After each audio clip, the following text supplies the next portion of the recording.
नमस्कार दोस्तों, आप सभी का बहुत बहुत स्वागत है।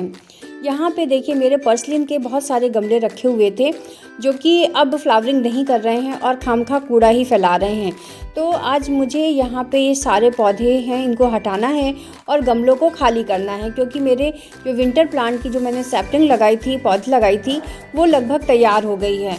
और अगर अभी उनको अलग नहीं किया तो फिर वो फ्लावरिंग करने में बहुत टाइम लगा देंगे।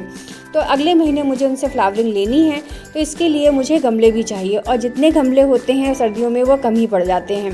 तो ये पर्सलिन का डॉर्मेंसी का टाइम है, इन्होंने बहुत अच्छे से फ्लावरिंग करी थी।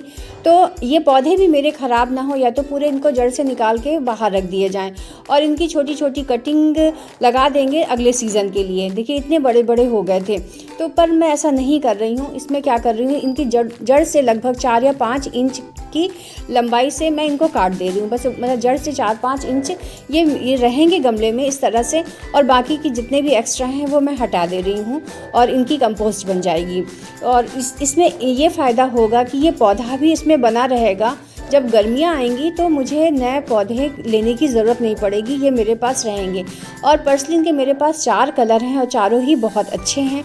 मैं उनको खोना नहीं चाहती हूँ, इसलिए मैं इनको गमले में ही लगे रहना देना चाहती हूँ। और गमले में लगे रहते हुए ही मैं दूसरे पौधे भी इसमें लगा दूँगी। और इसमें मुझे लगाना है कैलेंडुला भी छोटे, इसकी जड़ें छोटी होती हैं, बहुत ज़्यादा गहराई की ज़रूरत नहीं पड़ती है, तो इसमें लग जाएगी।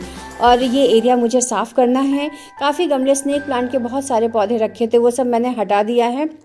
और ये छोटी छोटी बॉटल में भी मैंने ये पर्सलिन ही लगाई थी, उन्होंने भी गर्मी में अच्छे से फ्लावरिंग करी थी। इनको इस तरह से मैंने रस्सी से टांगने की सुविधा कर दी थी और टंगे हुए ये बहुत अच्छे लग रहे थे।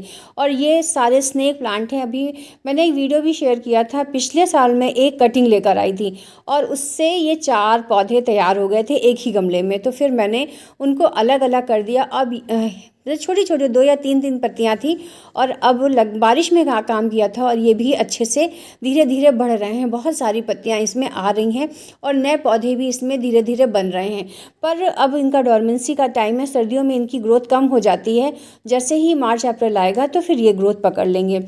और इस तरह से देखिए मैंने सफाई कर ली है, सारा कुछ धुलाई पुछाई कर दिया है। गमले रखने की वजह से ये मार्बल में दाग आ ही जाते हैं, इनको छुड़ाना थोड़ा मुश्किल हो जाता है। अब यहाँ पे वहाँ छत में मेरे सब उसमें गुलदावदी हैं, अच्छे से उन्होंने फ्लावरिंग स्टार्ट कर दी है, वाइट वाले गमलों में लगे हुए हैं। तो यहाँ पे एक दीवार है छोटी सी, यहीं पर मैं रख दूँगी, जिससे कि ये यहाँ पे ऊंचे रहेंगे तो फूल अच्छे दिखेंगे। पर ये बगल में दूसरे की छत है, तो बिल्ली जंप करती है तो गमले गिर जाते हैं। तो इसका भी मुझे कुछ जुगाड़ करना है कि यहाँ पे गमले भी मेरे बने रहें और बिल्ली से गिरे नहीं।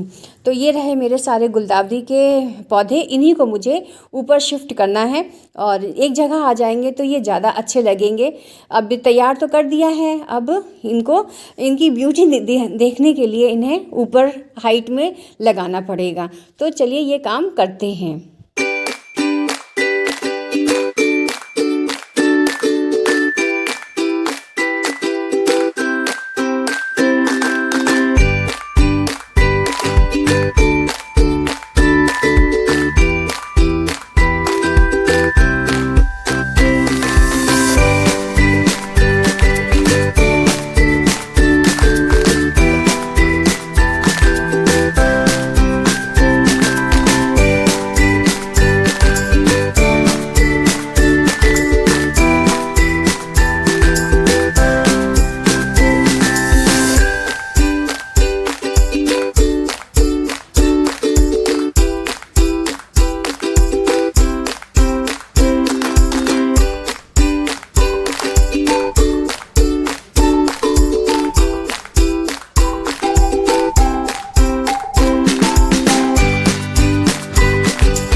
इस तरह से देखिए मैंने सारे गमले रख दिए हैं।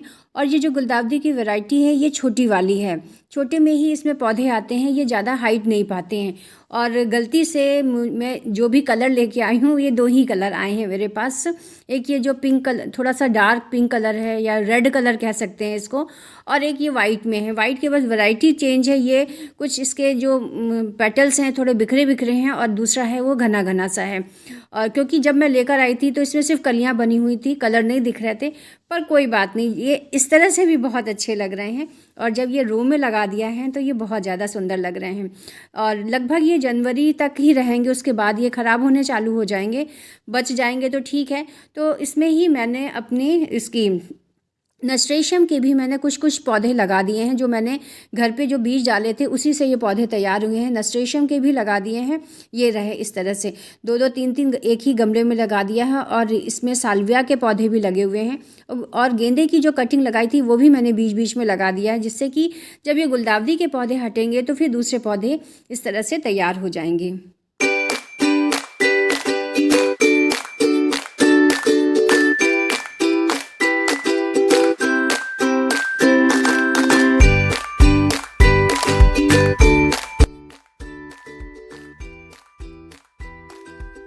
ये जो मैंने पॉट खाली किए थे, अब इसी में मैं कैलेंडुला की मेरी जितनी भी सैपलिंग है देखिए बहुत हेल्दी तैयार हो गई है। इसी को मैं गमले से निकाल करके और इसमें लगा दूंगी। अभी क्योंकि इनसे फ्लावरिंग लेनी है और इसमें ढेर सारे पौधे एक ही जगह लगे हुए हैं, तो इनकी ग्रोथ भी बहुत अच्छे से नहीं हो रही है और मुझे जितनी इनमें फूल चाहिए फिर वो मुझे नहीं मिल पाएंगे। तो इसलिए अभी भी मैं लेट हो गई हूँ, पर कोई बात नहीं, बहुत अच्छे से रूट्स तैयार हो गई हैं सारी। ये छोटी छोटी लेकर लगभग 3-3 इंच की मैं सैपलिंग लेके आई थी और लगभग 1 महीने हो भी रहे हैं। तो सावधानी से सब हटा के इनको एक एक सिंगल करके और 3-3 4-4 पौधे जितने भी आएंगे जगह देकर उसमें मैं कैलेंडुला ये लगा दे रही हूँ।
तरह से सर्दियों के पौधे लगा देने से गर्मियों के पौधे भी बच जाएंगे और सर्दियों वाले पौधे भी अच्छे से चल जाएंगे, क्योंकि इनकी भी जड़ें बहुत ज़्यादा नहीं होती हैं और पुराना पौधा भी डोरमेंसी में चल रहा है तो उसकी ग्रोथ होनी नहीं है और इस तरह से ये पौधे अच्छे से फ्लावरिंग के लिए तैयार हो जाएंगे।